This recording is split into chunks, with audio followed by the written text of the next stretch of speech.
اكتر مشهد مصري في فيلم معقد، المشهد معقد والفيلم معقد بالنسبه لي بشكل غير عادي، هو نهايه فيلم الف مبروك. بصراحه يا جدعان انا شفت تفسيرات كتير وتحليلات كتير وليه وازاي وحصل ايه، انا مش مقتنع يعني، فاهم؟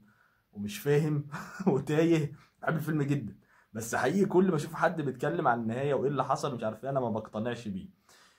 انا حاسس ان انا محتاج اتكلم مع احمد حلمي شخصيا، اللي هو يا باشا هو ايه يعني، ايه اللي حصل يعني. انا فاهم الفيلم اللي انت بتاع كنت بتحلم ومش عارف ايه والكلام ده، وده اليوم الاخير ليك ما كنتش بتحلم يعني، انت فاهم؟ اليوم الاخير ما كانش بيحلم وصحي، كان في نهايه يعني ايه، كان نايم على الشезلونج مش على السرير زي ما بدأ الفيلم. انا معاك في كل الكلام ده، ليه بقى يعني حط العربيه قدام العربيه وخلاها تخبطه؟ انا مش فاهم. لو انت عندك اي تفسير للموضوع ده يا ريت تكتبه لي، لان الموضوع فعلا انا يعني اول مره اتحط قدام مشهد مش فاهم حاجه بصراحه. وبس كده، ما تنساش ان انا بنزل ورشه كامله على الموقع الاحمريكا، ما تنساش تتفرج عليها لو انت مهتم بمجال التمثيل. وبس كده، سلام.